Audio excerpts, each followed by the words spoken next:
보셈의 거꾸로 동아시아사 그 22번째 시간입니다. 이 시간에는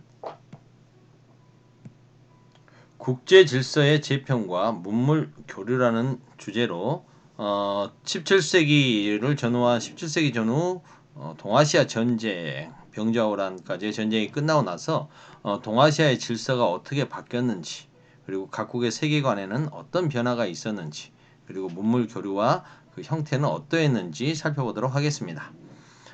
수업 시간에는 이러한 동아시아의 질서 재편 과정을 지도에 표시해보고, 그리고 전쟁을 통해서 원했든 원치 않았든 간에 인적 교류가 활발하게 일어나게 되는데, 전쟁을 통한 인적 교류 사례를 교과서와 그리고 여러분들이 검색을 통해서 확인해보는 시간을 갖도록 하겠습니다.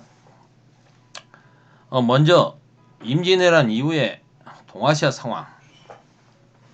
임진왜란 이후에 그 명예서청으로 명청 교책이 후금이 성장하는 내용, 그리고 일본에서는 에도막부가 새롭게 들어서는 내용은 여러분들이 다 잘 알고 계시죠? 그런 내용을 한번 중심으로 아는 내용이지만 한 번 더 확인해 보도록 하겠습니다. 조선에서는 성리학적인 이념에 따른 사회질서의 재편이 있었습니다.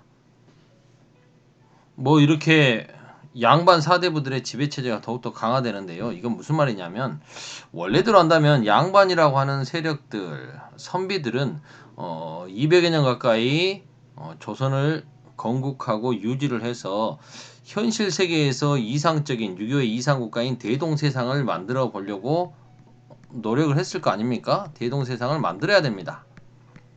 그런데 그렇지 못하고 오히려 이 선비들의 말만 믿고 따랐던 백성들에게 주어졌던 건 전쟁이었죠. 큰 피해였습니다.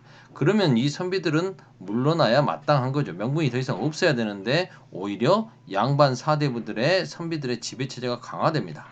무슨 말이냐? 외적의 침입을 계기로 해가지고 나라 안에 있었던 여러 가지 사회 모순이 덮여버리고 전쟁이 끝났으니까 다시 재건을 해야 되지 않습니까? 그 재건의 과정에서 여러 가지 개혁을 추진하는 거죠. 그러다 보니까 자신들이 이제 오히려 지배층을 유지할 수 있는 여건이 만들어지는 거죠. 그리고 명나라가 또 참전을 했잖아요. 그 명나라가 참전했으니까 그 명나라에 대한 의리를 강조하면서 더 명분을 내세우는 거죠. 제조지은, 다 망해가는 조선을 다시 재건하는 은혜를 준 나라로 받아들이면서 명에 대한 의리를 강조하게 되는 거죠. 한편 이걸 뭐라고 해석해야 될까요? 그러니까 지금 여러분들 우크라이나 사태 딱히 많다라는 것보다 우크라이나 사태를 가지고 한번 이야기를 해볼까요? 우크라이나의 대통령이 전쟁이 일어나기 전에는 인기가 그렇게 높지 않았죠. 근데 전쟁이 일어나 보니까 러시아의 침략을 받게 되니까 일단 러시아를 싸워 물리쳐야 될 거 아닙니까? 그 우크라이나 안에서도 러시아계 사람들과의 많은 갈등이라든가 여러 가지 문제들이 있었거든요. 러시아의 푸틴이 이야기하는 네오나치니 막 이렇게 주장하는 그런 명분을 줄 만한 사건들도 있었고 여러 가지 문제가 있었음에도 불구하고 전쟁이 일단 나버리고 하니까 모든 게 덮어져 버리죠. 그래서 젤란스키 대통령의 인기가 90몇 %가 치솟고 하게 되는 것들이 그런 거 아니겠습니까? 일단 전쟁이 나버리면 모든 그런 상황들이 다 덮이는 거죠, 모순이. 그리고 이제 전쟁이 끝나게 되면 그러한 것을 어떻게든 개혁을 하고 뭔가 다시 재건해야 될 목도 사대부들에게 주어진 거죠. 그래서 사대부들은 더욱더 지배체제가 강화됐다. 명나라는 전쟁에 따른 재정 부담 말씀드렸습니다. 만력제 3대 정 해가지고 세 군데에서 전쟁이 있었다고. 이것 때문에 엄청나게 큰 부담, 경제적인 부담을 지게 됐고 환관과 사대부들의 정쟁은 여전했다. 그러자 곳곳에서 농민 봉기가 일어났고 그 농민 봉기를 이끌었던 이자성이라고 하는 사람에 의해서 결국 명나라는 멸망했다. 쉽게 말해서 명나라는 자신들이 싸우고 있었던 청나라에게 무너진 게 아니고 청나라한테 멸망한 게 아니고 오히려 자신들 후방에서 일어났던 농민 봉기 군에 의해서 북경이 점령당하게 되고 황제가 자살을 하면서 망하게 되는 거죠. 자, 그러면 이렇게 해서 명나라의 수도였던 베이징을 점령한 이자성의 군대, 이자성에게 명나라가 무너졌으면 명나라가 그걸로 그냥 망했느냐? 황제가 죽었으니까 망한 거지만 실은 황제가 죽었다 치더라도 명나라의 주력 군대는 여전히 북쪽에서 만리장성을 굳건하게 지키고 있었죠. 왜냐하면 청나라 군대의 공격을 막아내야 되니까. 이 만리장성을 지키던 장수가, 이 산해관을 지키던 장수가 누구였느냐? 오삼계라고 하는 장수였습니다. 그런데 이 이자성 군대와 오삼계 간의 개인적인 원한을 갖게 되는 사건이 생깁니다. 선생님이 여기서 거기까지 설명해주면 내용이 너무 많아지니까 생략할게요. 이 오삼계가 수십만 명의 명나라 군대를 이끌고 여기서 산해관 문을 활짝 열어줘 버립니다.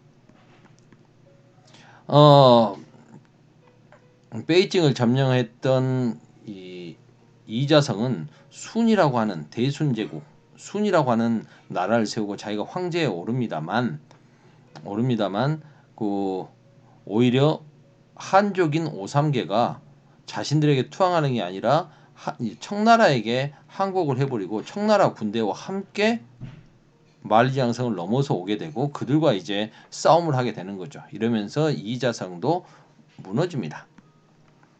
그러면 이제 명나라가 이걸로 끝났느냐? 아니죠. 명나라는 이제 수도가 북경에만 있는 게 아니잖아요. 남경도 있고요. 그리고 대만이 있지 않습니까? 대만도 있고 그래서 남명 정권이라고 하는데 명나라가 유지가 됩니다. 그래서 이걸 망해버린 명나라와 구분하기 위해서 남명이라고 부르는데 명나라의 황족들이 곳곳에서 나라들을 세우는 거죠. 이런 나라들을 진압을 하는데 이제 오삼계처럼 명나라 장수였으나 청나라에 투항해버린 애들이 앞장을 서죠. 그래서 청나라 입장에서는 이처럼 투항해버린 명나라 장수들을 시켜서 자신들이 예전에 주군으로 모시던 나라들을 무너뜨리는 거죠. 그 와중에서 이제 공을 세운 사람들, 투항한 명나라 장수들은 청나라가 이제 그 남명 정권을 비롯한 명나라 정부를 끝장내고 나서 그들에게 범부의 왕으로 그들을 임명해 줍니다. 그 대표적인 사람이 이제 나중에 3번의 난을 일으키게 되는 오삼계, 상가희 그리고 경정충이죠. 오삼계는 운남 지방을 받게 되고요. 여기에 사실상 범부의 왕으로 임명이 되는 거고요. 상가이는 광저우 지역. 아마 상가이가 광저우. 상가이는 광저우 지역. 그리고 여기 이제 복건성 지역은 경정충이 갖게 됩니다. 그래서 이들은 각각 이쪽에 이제 3번 범부의 왕이 돼서 이곳을 갖고 있는 거죠. 차지하고 있습니다. 이렇게. 그런데 이제 청나라 입장에서는 통일된 청제국으로 계속 가야 되는데 일단 이들의 도움을 받아서 중원 지역을 통일하고 그리고 티베트 지역 그리고 이 오일라트가 세웠던 중가르 지역을 나중에 걸육려 때 무너뜨리면서 이제 지금의 중국보다 중화인민공화국보다 더 넓었던 영토를 갖게 되죠. 만주족 청나라 뭐 이런 상황입니다. 요거 좀 빨리 끝내려 했더니 벌써 8분이 지났네. 자, 그러면 한번 답만 확인해 봅시다. 여진족 누르하이치가 임진왜란을 틈타서 여진 부족을 복속시키고 후금이라고 하는 나라를 세운다. 그리고 요동을 포함한 만주 전역을 장악하고 그리고 이제 후금이 청으로 바뀌게 되면서 중국을 통일하는 과정까지 지도에서 보여줬고요. 일본 같은 경우에는 오사카를 중심으로 했던 그 토요토미 히데요시 가문. 근데 토요토미가 죽었지 않습니까? 그의 너무 어린 아들이었던 토요토미 히데요리가 너무 어려요. 그래서 자신들의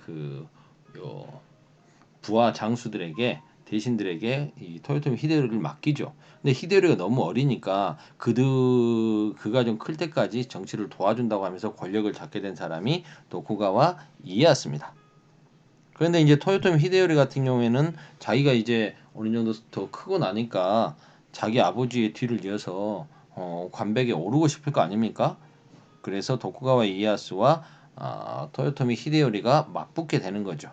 그 싸움에서 동군 진영과 서군 진영으로 나눠서 싸우게 되는데 그 전쟁에서 이제 도쿠가와 이에야스가 승리하면서 자신의 근거지였던 에도 지방을 지금의 도쿄 지역을 중심으로 새로운 막부를 건설하게 된 게 에도 막부죠.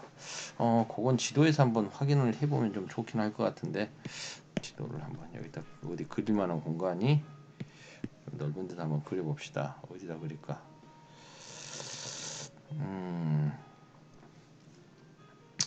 일본이 이렇게 있으면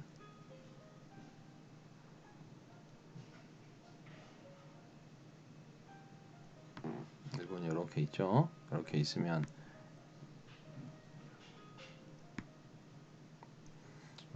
여기가 오사카죠. 오사카. 여기가 교토가 이 정도에 있을 것 같고요. 이 오사카가 바로 토요토미 가문의 그 근거지죠. 그런가 하면 토요토미는 자기가 권력을 잡고 나서 잡는 과정에서 도쿠가와 이에야스가 세력이 커질 걸 좀 우려해서 도쿠가와 이에야스를 에도, 동경, 에도 쪽으로 보내버리지 않습니까? 그런데 이제 임진왜란 전투에 참여하지 않았던 도쿠가와가 여기서부터 이제 세력을 키워가지고 그래서 이제 동쪽에 있어서 동군이라고 부르는 거고요. 동군 진영이라고 부르는 거고 다시 토요토미 가문의 토요토미 히데요리가 이제 서쪽에 있으니까 서군이라고 불리는 겁니다. 이 둘이 이제 두 세력이 맞붙는 전투가 세키가하라 전투. 여기에서 이제 서군 진영 같은 경우에는 이제 이시다 미스나리 이시다가 총 대장이라면 이쪽은 이제 도쿠가와가 총 대장인 거죠. 그래서 붙게 됐는데 결국 도쿠가와 승리했다. 그리고 이제 토요토미 히데요리하고 그 엄마 같은 경우는 자살을 하게 되죠. 그러면서 이제 새롭게 이곳에서 에도 막부가 새롭게 출발을 하게 된다.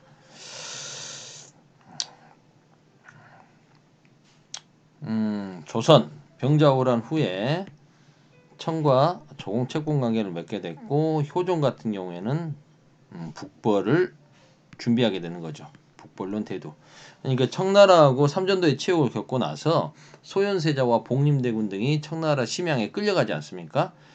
그 과정에서 이제 같이 끌려가 있는 상태에서 형이었던 소현세자는 나중에 베이징까지 따라가면서 독일인 그 신부였던 아담 샬과 교류하며 뭔가 서양의 발달된 기술을 받아들여야겠다라는 생각을 했다라면 같이 끌려가 있었던 복림대군 같은 경우에는 청나라를 정벌해서 아버지 인조가 삼전도에서 치욕적인 항복을 했던 걸 복수해주겠다는 생각을 했던 거죠. 그런데 이제 돌아와서 소현세자가 갑자기 이렇게 죽게 되면서 효종이 이 복림대군이 왕에 올라서 효종이 된 겁니다. 그리고 자기 아버지를 위해서 그렇게 북벌을 논의해서 효자다 해서 이름도 효종 아닙니까? 하지만 이건 서인 노론들의 주장일 뿐 사실상 실행에 옮기지는 못했죠. 그러면서 이제 조선 중화 사상이라는 게 나오게 됩니다. 조선 중화주의, 조선 중화 사상. 명나라가 망했으니 명나라가 갖고 있었던 중화의 전통은 이게 조선으로 이어졌다라고 하는 게 조선이 그걸 이었다라는 게 조선 중화주의죠. 중화 문명의 유일한 후계자는 조선이다. 왜냐하면 청나라 같은 경우에는 오랑캐니까 이 오랑캐 나라니까 오랑캐가 정통을 이을 수는 없다라는 거죠. 물론 청나라는 그렇게 생각하지 않겠죠. 조선은 그 뒤에 이제 비변사의 기능이 강화되고 임진왜란 전부터 비변사는 을묘해변 이후에 설치가 됐는데 전쟁이 계속되니까 계속 상설화 버린 거죠. 그래서 조선 후기에는 비변사가 최고 정치 기구가 됐고 그 다음에 군사제도로 중앙군으로 5군형 훈련도감을 비롯해서 조총부대 만들면서 삼수병 만들면서 부대가 자꾸 늘어나는 거죠. 그리고 소고군 설치해서 이렇게 양반부터 평민까지 노비까지 할 것이 다 군대로 이제 전쟁 나면 다 가야 되니까 세금 제도도 개편을 하는 거죠.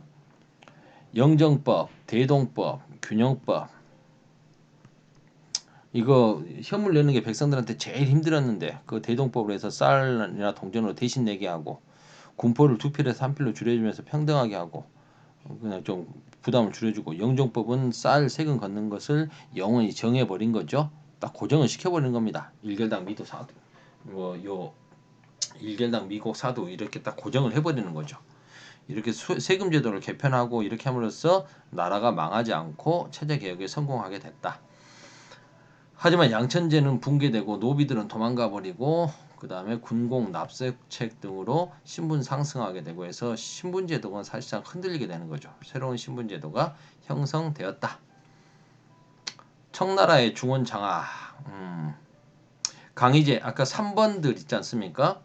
오삼계, 상가이, 경정충 이런 사람들의 이제 번을 취하시키고 중앙 정부로 복속시키려고 하니까 이 사람들이 이제 반발을 하는 겁니다. 물론 이미 이제 1세대가 끝나고 나서 2세대가 들어선 지역도 있었지만 3번부의 반란을 진압하고, 그리고 이 타이완 있죠. 대만. 이 지역은 청나라가 해군력이 약해서도 있지만 이 지역을 장악하고 있었던 해군 세력이 명나라 복원을 꿈꾸면서 정성공이라고 하는 사람이, 이 사람도 이야기하려고 해도 한참 해야 되는데 이건 여러분들이 조사해서 알아보면 더 재밌습니다. 이 사람 아버지는 청나라 원래 해적이었는데 일본과 이쪽 지역을 왔다 갔다 하던 해적이었는데 명나라가 망해가자 대세는 청나라라고 생각했는지 청나라로 투항을 해버리는 거죠. 아버지는 청나라로 투항을 했는데 정성공은 오히려 명나라를 부활시키겠다면서 타이완을 근거지로 해서 청나라 해군과 싸웠던 사람입니다. 막강한 해군을 갖고 있었기 때문에 꽤 오래 갔죠. 이 타이완 점령한 뒤에도 한 3대 정도 이렇게 정씨 집안이 갑니다. 근데 이들 세력까지 이제 강희제가 진압을 하게 되고, 거울융제 때는 티베트뿐만 아니라 신장 지역은 저 위쪽 오일라트라고 하는 세력이 나중에 세웠던 그 뭐야 중가르부라고 하는 최후의 유목 제국이라고 하는 중가르를 복속시키죠. 이렇게 함으로써 신장 몽골 지역까지 확보했고, 그리고 이제 여진족 이름을 만주족으로 바꾸지 않습니까? 청나라의 지배자들은 자신들이 오랑캐라서 정통성이 없다라는 주장에 대해서 아니다. 청나라의 옹정제 같은 경우에는 대의 강미록이라는 책을 편찬해 가지고 이 책의 핵심적인 내용이 뭐냐면 오랑캐라 하더라도 천명을 받으면 중원을 지배할 수 있다. 그래서 우리 만주족이 비록 오랑캐지만 천명을 받았기 때문에 이제 우리가 정통성 있는 황제가 될 수 있다. 뭐 이런 주장입니다. 그러니까 중화와 오랑캐 이적의 구분이 없다라는 거죠. 전후의 문물교류. 시간 2분 사이에 끝낼 수 있을까? 좀 빨리 끝낼게요. 전쟁 시기에는 아무래도 많은 사람들이 군인들, 유민들이 이동할 수밖에 없고 포로들을 강제로 이주하게 되지 않습니까? 우리나라 도공도 일본에 끌려가서 일본 도자기의 시조가 되는 2, 3평 같은 사람 있지 않습니까? 이런 식으로 문물 교류가 이루어지죠. 조선 문화의 일본 전파, 일본의 수많은 서적, 구리 활자, 그림, 부처님 그림들이 약탈되고 유학자, 기술자 등이 끌려갑니다. 그래서 이들이 에도 시대 학문과 기술 발전에 이바지하죠. 오죽했으면 일본이 이 전쟁을 임진왜란을 도자기 전쟁이라고 불렀겠습니까? 그래서 지금 일본의 유명한 세계적으로 유명한 도자기 그 근거지들이 대부분 다 조선에서 끌려간 도공들에 의해서 발전이 된 거죠. 이 시기에 이제 조선에 들어온 문물 담배가 들어오게 되죠. 뭐 고추 같은 것도 이때 들어왔다고 하지 않습니까? 그 다음에 서양 문물의 전례, 청나라의 볼모로 끌려갔던 소현세자, 아까 말씀드렸죠. 독일 신부 아담샬과 교류하면서 천문학, 천주교 관련된 책, 뭐 천주시리 같은 게 되겠죠. 이런 걸 가지고 귀국하게 되죠. 조선과 일본은 광해군 1년에 기후약조를 맺고 국교를 다시 재개했죠. 그리고 이제 통신사를 일본에 파견하게 됩니다. 양국 우호의 상징으로서 학술과 문물 교류를 촉진했다. 일본의 에도 막부. 에도 막부는 그 무로마치 막부가 그 전에 전국시대 전에 무로마치 막부가 명나라에 조공을 하면서 뭐 가만 무역을 하고 이렇게 하면서 조공 책봉 질서에 일시 편입된 적이 있었는데 임진 전쟁, 그 7년 전쟁, 조일 전쟁 뭐 하여튼 뭐라고 부르든 이 전쟁이 끝나고 나서 중국과의 관계가 끊어지는 거죠. 그러면서 이제 조공 책봉 체제에서 이탈하게 됩니다. 알토 막부는. 그리고 조선은 그 삼전도의 치욕을 겪고 나서 조공 책봉 관계를 맺게 되는 거죠. 그리고 정기적으로 사신을 파견합니다. 베이징의 다른 명칭이 연경이죠. 그래서 연경에 사신이 갔다 해서 연행사라고 합니다. 이 명칭도 웃기죠. 명나라의 수도였던 베이징, 똑같은 베이징에 가는 거지만 명나라에 갈 때는 조천사라고 합니다. 천자를 뵈러 가는 사신. 근데 청나라 황제를 보러 가는 사신은 연행사, 그냥 연경에 가는 사신 이런 식으로 해서 오랑캐와 중화와 오랑캐를 구분하고 있음을 알 수 있습니다. 아무튼 청나라의 연행사로 가보니 청나라가 오랑캐인 줄 알았더니 문물이 엄청 발달했다. 오히려 청나라를 배워야 된다라는 북학 운동이 일어나기도 하죠. 이를 통해서 천문기구와 서양의 역법 등이 전래되었다. 또 20분 넘었네. 아이고. 여기서 끝내도록 하겠습니다. 끝.